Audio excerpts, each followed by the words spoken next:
हरि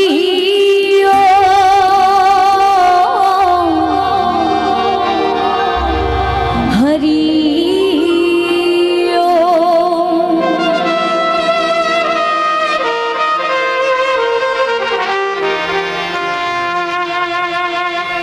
शिव समान दाता नहीं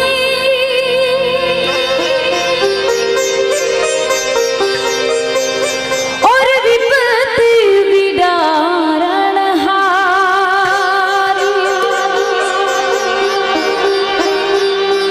शिव समान दाता नहीं और विपत्ति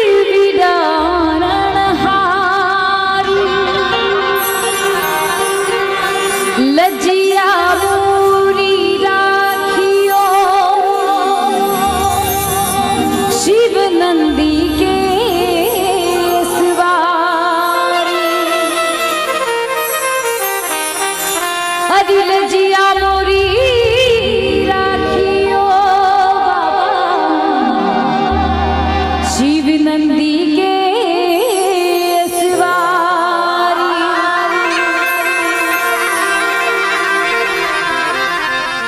एक बहुत ही सुंदर देसी भजन।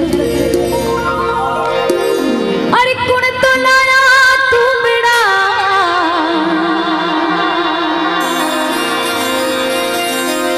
कुण तो नागर वे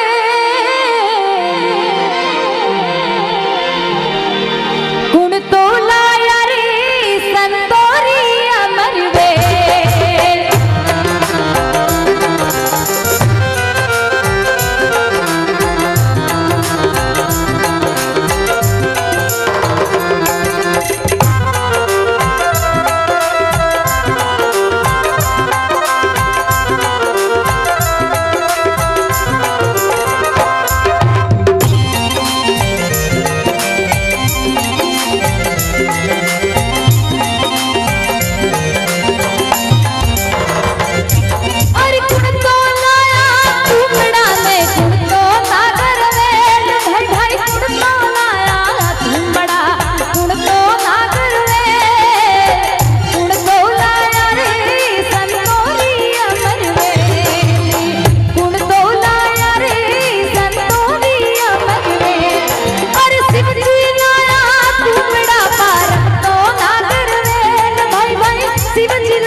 जिसने बुलाया है, मैं हरीश भाई से एक बार निवेदन करूंगी। हरीश भाई पिया बाद में गंजियो अरे वो आज हरीश भाई ने मुझे यहाँ बुलाया है और बाबा के दरबार में छोटी सी हाजिरी तो बिल्कुल बनती है। इधर आ जाइए, छोटी सी हाजिरी बिल्कुल बनती है और आप सभी दोनों हाथ उठा के मेरे साथ में डांस। अरे एक मिनट देखिए हरीश भैया, बिल्कुल नहीं चलेगा ऐसे तो, बिल्कुल नहीं चलेगा। हेलो, देखिए हिंदुस्तान में 50% महिलाओं को आरक्षण दे रखा है। अब भारत की सरकार भी यदि महिलाओं की बात को मानती है, हाँ मतलब वो सारा 50% का मामला हो गया। देख लो, अद्री हरम गाँव मेरी नहीं वो सामने जोड़े से बैठे हैं ना, इसलिए इनको शर्म आ रही है। नहीं बिल्कुल, ये हरीश भी बिल्कुल, ये तो एक बार तो आपको अपनी हाजिरी लगानी ही पड़ेगी। मैं आगे भजन शुरू नहीं करूंगी, एक बार कर दिया। और आप सभी के दोनों हाथ उठा के मेरे साथ में गिनती ही जो, अरे गिनती ही जो तुम डाले, गिनती, दोनों हाथ उठा के जोरदार तालियां। गिनती ही जो, अरे गिनती ही जो तुम डाले, गिनती ना करे बाय बाय, गिनती ही जो तुम डाले, गिनती ना करे, गिनती ही जाबू रे संतोलिया मन रे, गिनती ही जाबू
फिर